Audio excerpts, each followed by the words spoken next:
श्री राधा कृष्णाय नमो नमः। सर्वप्रथम मैं भगवान श्री राधा कृष्ण के श्री चरण कमलों की वंदना करता हूँ। आप सभी भक्त श्रोताजनों को भी सादर नमस्कार करता हूँ।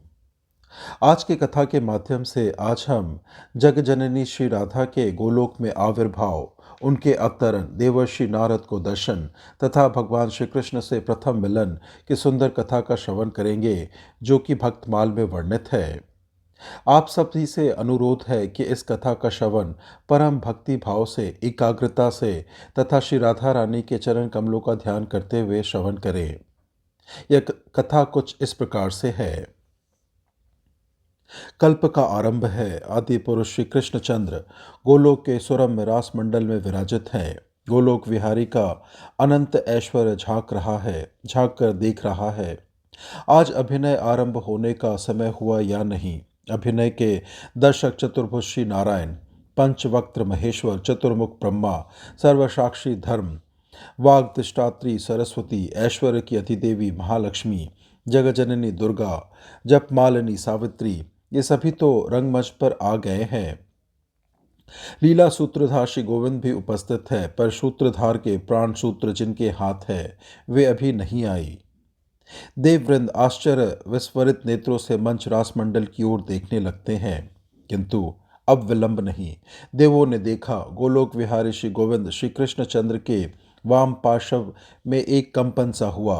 नहीं नहीं, ओह, एक कन्या का आविर्भाव हुआ है। अतीत, वर्तमान, भविष्य का समस्त सौंदर्य पूंजीभूत होकर सामने आ गया है। आयु 16 वर्ष की है। सुकोमलतम अंग यौवन भार से दबे जा रहे हैं। बंधु जी पुष्प जैसे अरुण अधर है। उज्ज्वल दर्शनों की शोभा के आगे मुक्ता पंक्ति की अमित शोभा तुक्ष है बन जा रही है। शरतकालीन कोटि राका चंद्रों का सौंदर्य मुख पर नाच रहा है। ओह, उस सुंदर सीमांत की शोभा वर्णन करने की सामर्थ्य किसमें है। चारु पंकज लोचनों का सौंदर्य कौन बताए। सुठाम नासा, सुंदर चंदन चित्रित गंड युगल, इनकी तुलना किससे करे।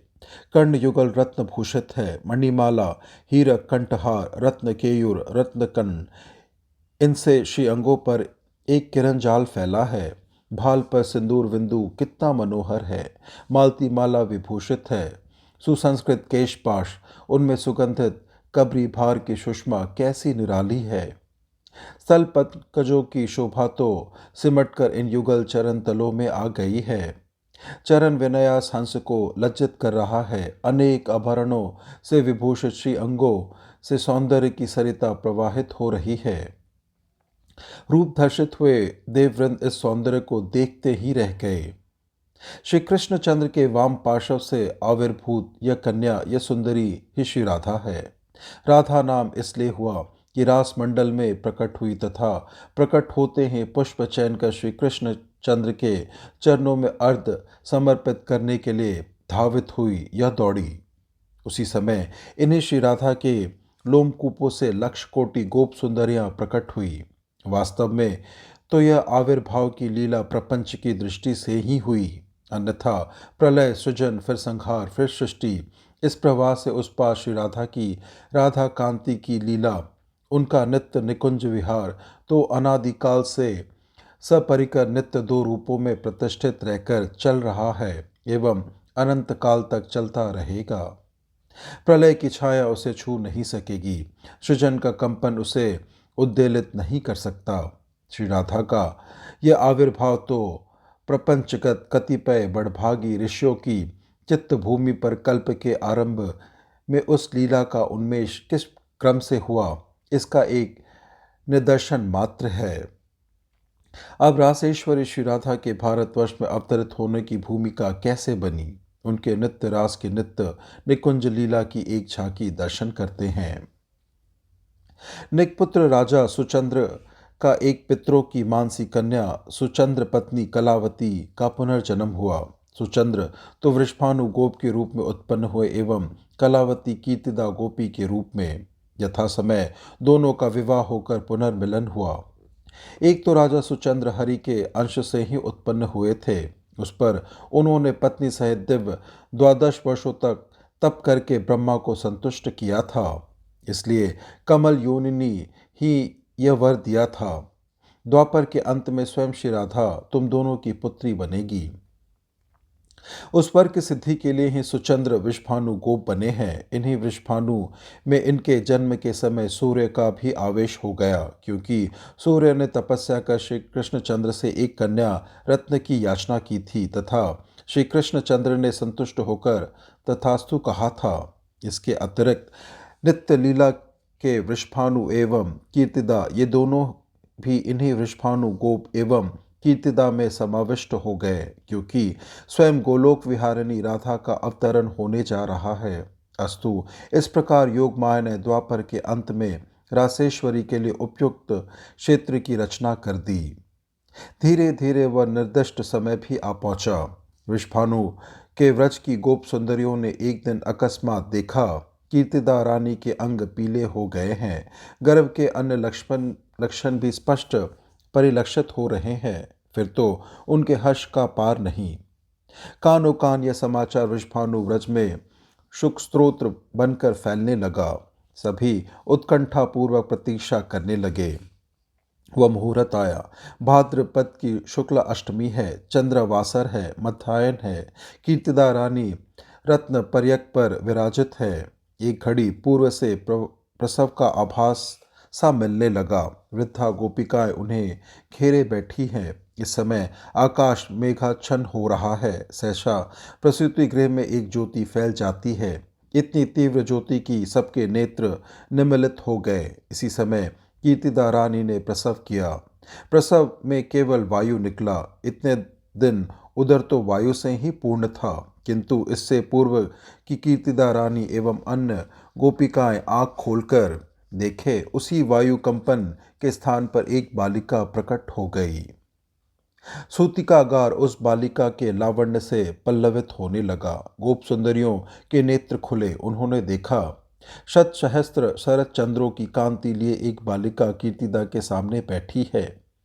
कीर्तिदा रानी ने प्रसव किया है। कीर्तिदा रानी को यह प्रतीत हुआ मेरे द्वारा सतप्रसुत इस कन्या के अंगों में मानो किसी दिव्यति दिव्य शतमूली प्रसून की आभा भरी हो, अथवा रक्तवर्ण की तडिल लहरी ही बालिका के रूप में परिणत हो गई हो। आनंद विवशा कीर्तिदा रानी कुछ बोलना चाहती है, पर बोल नहीं पाती। मन ही मन दो लक्ष्य गोदानों का संकल्प करती है। संयोग की बात, आज ही कुछ देर पहले से करभाजन, श्रृंगी, गर्ग एवं दुर्वासा चारों वहां आए हुए हैं। गोपों की प्रार्थना पर वृषभानु को आनंद में निमग्न करते हुए वे श्री राधा के ग्रह नक्षत्र का निर्णय कर रहे हैं। करभाजन, श्रृंगी, जू, गर्ग मुनि, लगन नक्षत्र बल सोधरी, भय अचरज ग्रह देखी, परस्पर कहत सबन प्रतिबोधरी, सुधी भादो शुभ मास, अष्टमी अनुराधा के सोधरी, प्रीति जोग बल बालव करने, लगन धनुष बरबोधरी। बालक का नाम रखा गया राधा। राधिका नाम वृषभानु एवं कीर्तिदा दोनों ने मिलकर रखा। लोहित वर्ण विद्युत लहरी सी अंग प्रभा होने के कारण राधा राधिका नाम जगत में विख्यात हुआ। इस प्रकार अयोनि संभवा श्री राधा भूतल पर श्री वृषभानु एवं कीर्तिदा रानी के पुत्री के रूप में प्रकट हुई।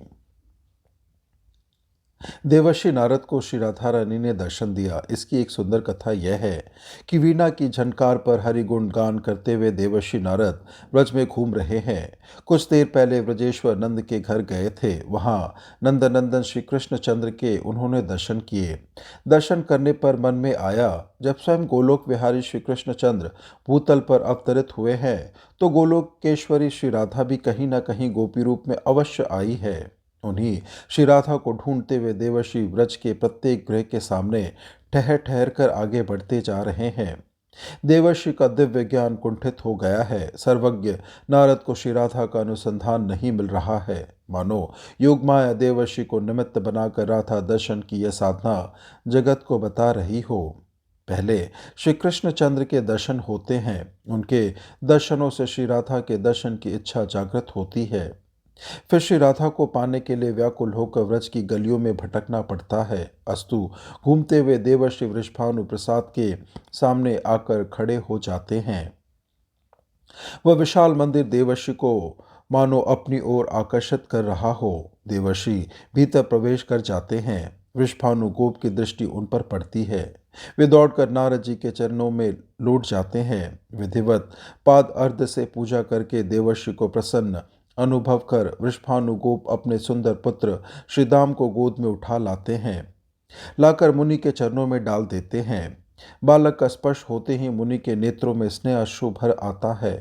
उत्तरे से अपनी आंखों को पोंछकर उसे उठाकर वे हृदय से लगा लेते हैं तथा गदगद कंठ से बालक का भविष्य बतलाते हैं। वृषभानु, सुनो, तुम्हारा यह पुत्र नंदनंदन का बलराम प्रिय सखा होगा। तो क्या रासेश्वरी श्री राधा यहाँ भी नहीं है? वृषभानु उन्हें तो लाया नहीं, यह सोचकर निराश से हुए देवर्षि चलने को उद्यत हुए। उसी समय वृषभानु ने कहा, भगवान, मेरी एक पुत्री है, सुंदर तो वह इतनी है मानो सौंदर्य की खानी कोई देव पत्नी से इस रूप में उतर आई हो। पर आश्चर्य यह है कि वह अपनी आंखें सदा निमिलित रखती है। हम लोगों की बातें भी उसके कानों में प्रवेश नहीं करती, उन्मादिनी से दिखती है। इसलिए हे भगवतम, आपके श्री चरणों में मेरी यह प्रार्थना है कि एक बार अपनी सुप्रसन्न दृष्टि उस बालिका पर भी डालकर उसे प्रकृतिस्थ कर दे। आश्चर्य में भरे नारद वृषभानु के पीछे पीछे अंतपुर में चले जाते हैं। जाकर देखा, स्वर्ण निर्मित सजीव सुंदरतम प्रतिमा सी एक बालिका भूमि पर लौट रही है। देखते ही नारद का धैर्य जाता रहा। अपने को वे किसी प्रकार भी सवर्ण ना कर सके। वे दौड़े तथा बालिका को उठाकर उन्होंने अंक में ले लिया। एक परमानंद सिंधु की लहरें देवर्षि को लपेट लेती है। उनके प्राणों में अनंत अनुभूतिपूर्व का एक अद्भुत प्रेम का संचार हो जाता है। वे बालिका को क्रोध में धारण किए मूर्छित हो जाते हैं। 2 घड़ी के लिए तो उनकी यह दशा है मानो उनका शरीर एक शिलाखंड हो। 2 घड़ी के पश्चात जाकर कहीं ब्रह्म ज्ञान होता है तथा बालिका का अप्रतिम सौंदर्य निहार कर विस्मय की सीमा नहीं रहती। वे मन ही मन सोचने लगते हैं, ओह, ऐसे सौंदर्य के दर्शन मुझे तो कभी नहीं हुए। मेरी अबाध गति है, सभी लोकों में स्वच्छंद विचरता हूँ। ब्रह्मलोक, रुद्रलोक, इंद्रलोक, इनमें कहीं भी इस शोभा सागर का एक बिंदु भी मैंने नहीं देखा। महामाया भगवती के मैंने दर्शन किए हैं, उनका सौंदर्य चराचर मोहन है, किंतु इतनी सुंदर तो वे भी नहीं। लक्ष्मी, सरस्वती, कांति, विद्या आदि सुंदरियां तो इस सौंदर्य पुंज की छाया भी छू नहीं पाती। विष्णु के हर विमोहन उस मोहिनी रूप को भी मैंने देखा है, पर इस अतुल रूप की तुलना में वह भी नहीं। बालिका को देखते ही श्री गोविंद चरणाम्बुज में मेरी जैसी प्रीति उमड़ी, वैसी आज तक कभी नहीं हुई। बस यही श्री राधा है, निश्चय ही यही रासेश्वरी है। देवर्षि का अंतर्हृदय अलौकित हो उठा। वृषभानु, कुछ क्षण के लिए तुम बाहर चले आओ, बालिका के संबंध में कुछ करना चाहता हूँ। गदगद कंठ से देवर्षि धीरे धीरे कहने लगे। सरलमति वृषभानु देवर्षि को प्रणाम कर बाहर चले आए। एकांत पाकर नारद ने श्री राधा का स्तवन आरंभ किया। देवी, महायोगमयी, महाप्रभामयी महेश्वरी, मेरे महान सौभाग्य से न जाने किन अनंत शुभ कर्मों से रचित सौभाग्य का फल देने तुम मेरे दृष्टिपथ में उतर आई हो। देवी, तुम ही ब्रह्म हो, सच्चिदानंद ब्रह्म के सत अंश में स्थित संधनिधि शक्ति की चरम परिणति, विशुद्ध तत्व तुम ही हो। विशुद्ध सत्वमयी तुम में ही चिदंश की संवित शक्ति, संवित की चरम परिणति, विद्यात्मिका पराशक्ति, ज्ञान शक्ति भी निवास है। तुम ही आनंद अंश की हलादिनी शक्ति, हलादिनी की भी चरम परिणति महाभाव रूपिणी हो। आश्चर्य वैभव भावमयी, तुम्हारी एक कला का भी ज्ञान ब्रह्म रुद्र तक के लिए कठिन है। फिर योगेंद्रगण के ध्यान पथ में तो तुम आ ही कैसे सकती हो? मेरी बुद्धि तो यह कह रही है कि इच्छा शक्ति, ज्ञान शक्ति, क्रिया शक्ति, ये सभी तुम ईश्वरी के अंश मात्र है। श्री कृष्णचंद्र की आनंद रूपिणी शक्ति तुम ही हो, तुम ही उनकी प्राणेश्वरी हो, इसमें कोई संशय नहीं। निश्चय ही तुम्हारे ही साथ श्री कृष्णचंद्र वृंदावन में क्रीड़ा करते हैं। ओह देवी, जब तुम्हारा कौमार रूप ही ऐसा विश्व विमोहन है, तब वह तरुण रूप कितना विलक्षण होगा। कहते कहते नारद का कंठ रुद्ध होने लगता है। प्राणों में श्री राधा के तरुण रूप को देखने की प्रबल उत्कंठा भर जाती है। वे वहीं पर टंगे मणिल पालने पर श्री राधा को लिटा देते हैं तथा उनकी ओर देखते हुए बारंबार प्रणाम करने लगते हैं। तरुण रूप से दर्शन देने के लिए प्रार्थना करते हैं। नारद के अंतर्हृदय में मानो कोई कह देता है, देवर्षि श्री कृष्ण की वंदना करो, तभी श्री कृष्ण प्रियतमा के नेत्र तुम्हारी ओर फिरेंगे। देवर्षि श्री कृष्ण चंद्र की जय जयकार कर उठते हैं। बस इसी समय दृश्य बदल जाता है। मंडल पालने पर विराजित वृषभानु कुमारी अंतर्हित हो जाती है तथा नारद के सामने किशोर श्री राधा आविर्भाव हो जाती है। इतना ही नहीं, दिव्य भूषण वसंत से सज्जित अग्नित सख्या भी वहां प्रकट हो जाती है। श्री राधा को घेर लेती है। वह रूप, वह सौंदर्य नारद के नेत्र निमेष शून्य पर एवं अंग निश्चेष्ट हो जाते हैं, मानो नारद सचमुच अंतिम अवस्था में पहुंच गए हो। राधा चरणाम्बिका स्पर्श कराकर एक सखी देवर्षि को चैतन्य करती है और कहती है, मुनिवर, अनंत सौभाग्य से श्री राधा के दर्शन तुम्हें हुए हैं। महाभागवतों को भी इनके दर्शन दुर्लभ है। देखो, ये अब तुम्हारे सामने फिर अंतर्हित हो जाएंगी। प्रदक्षिणा करके नमस्कार कर लो। जाओ, गिरिराज परिसर में कुसुम सरोवर के तट पर एक अशोकलता फूल रही है, उसके सौरभ से वृंदावन सुवसित हो रहा है। वहां उसके नीचे हम सबों को अर्धरात्रि के समय देख पाओगे। श्री राधा का वो कैशोर रूप अंतर्हित हो गया। बाल्य रूप से रत्ना पालने पर वे पुनः प्रकट हो गए। द्वार पर खड़े वृषभानु प्रतीक्षा कर रहे थे। जय जयकार की ध्वनि सुनकर आश्चर्य कर रहे थे। अश्रुपूरित कंठ से देवर्षि ने पुकारा। वे भीतर आ गए। देवर्षि बोले, वृषभानु, इस बालिका का यही स्वभाव है। देवताओं की सामर्थ्य नहीं कि वे इसका स्वभाव बदल दे, किंतु तुम्हारे भाग्य की सीमा नहीं। जिस गृह में तुम्हारी पुत्री के चरण चिन्ह अंकित है, वहां लक्ष्मी सहित नारायण समस्त देव नित्य निवास करते हैं। यह कहकर स्खलित गति से नारद चल पड़ते हैं। वीणा में राधा यशोगान की लहरी भरते आंसू बहाते हुए वे अशोक वन की ओर चले गए। उसी दिन कीर्तिदा रानी की गोद में पुत्री को देखकर प्रेम विवश हुए वृषभानु लाड़ लड़ाने लगे। नारद के गान का इतना सा अंश वृषभानु के कान में प्रवेश कर गया था। जय कृष्ण मनोहारिण जानकर नहीं लाड़ लड़ाते समय यो ही उनके मुख से निकल गया, जय कृष्ण मनोहारिण। बस भानु कुमारी श्री राधा आंखें खोलकर देखने लगी। वृषभानु के हर्ष का पार नहीं। कीर्तिदा आनंद में निमग्न हो गई। उन्हें तो पुत्री को प्रकर्षित करने का मंत्र प्राप्त हो गया। इससे पूर्व जब जब नंद गोहिनी यशोदा कीर्तिदा से मिलने आई है, तब तक भानु कुमारी ने आंखें खोल खोल कर देखा है। आगे भगवान श्री कृष्ण चंद्र से श्री राधा रानी के प्रथम मिलन की सुंदर कथा है, जो इस प्रकार से है। एक दिन की बात है, भांडेर वन में एक वट के नीचे व्रजेश्वर नंद श्री कृष्ण चंद्र को गोद में लिए खड़े हैं। अचानक काली घटाएं घिर जाती हैं। वन में अंधकार छा जाता है। वायु बड़े वेग से बहने लगती है। तरुलताएं कांप उठती है। कदम्ब तमाल पत्र छिन्न होकर गिरने लगते हैं। नंद बाबा को चिंता हो रही है कि श्री कृष्ण की रक्षा कैसे हो। गोपों का गोचारण निरीक्षण करने वे आ रहे थे। श्री कृष्णचंद्र साथ चलने के लिए मचल गए। किसी प्रकार नहीं माने, रोने लगे। इसलिए वे उन्हें साथ ले आए थे। वहां वन में आने पर गोरक्षकों को तो उन्होंने दूसरे वन की गाय एकत्र वहीं ले आने के लिए भेज दिया। स्वयं उन गायों की संभाल के लिए खड़े रहे। इतने में वहां झंझावात प्रारंभ हो गया।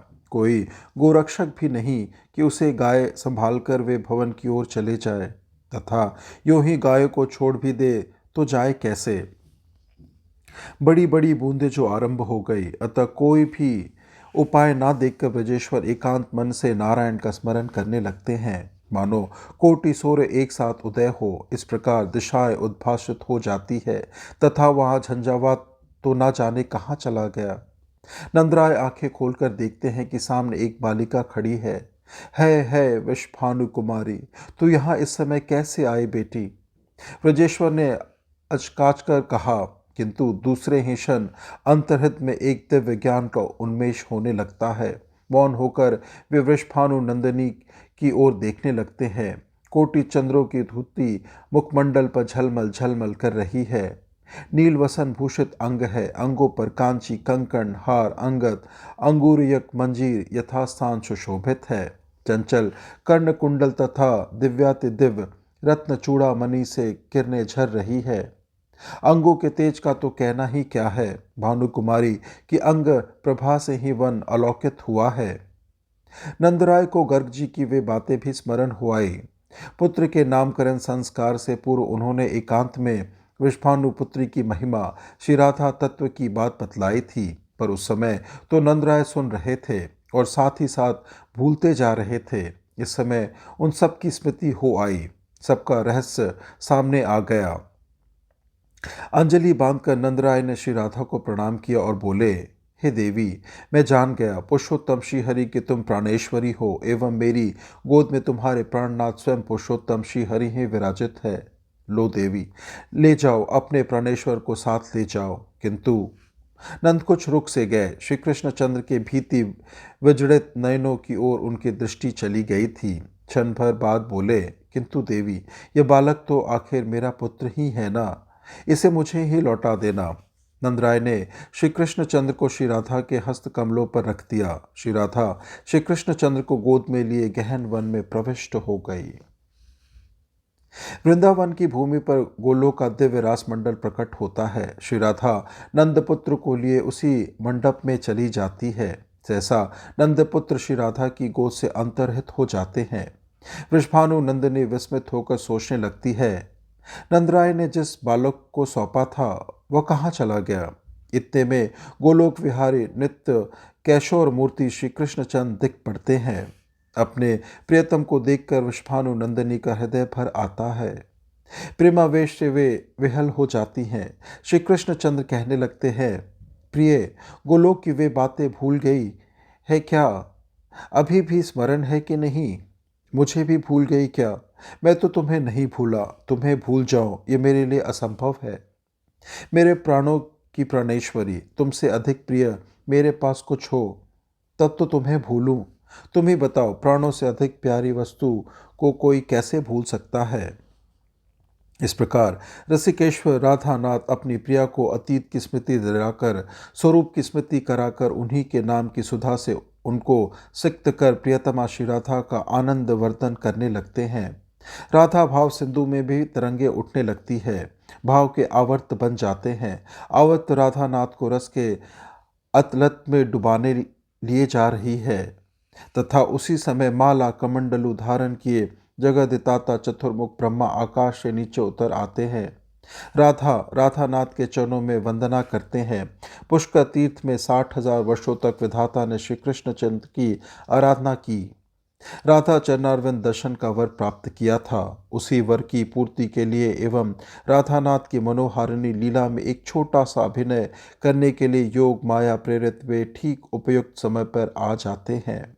अस्तु, श्री राधा एवं राधानाथ को प्रणाम कर दोनों के बीच में विधाता अग्नि प्रज्वलित करते हैं।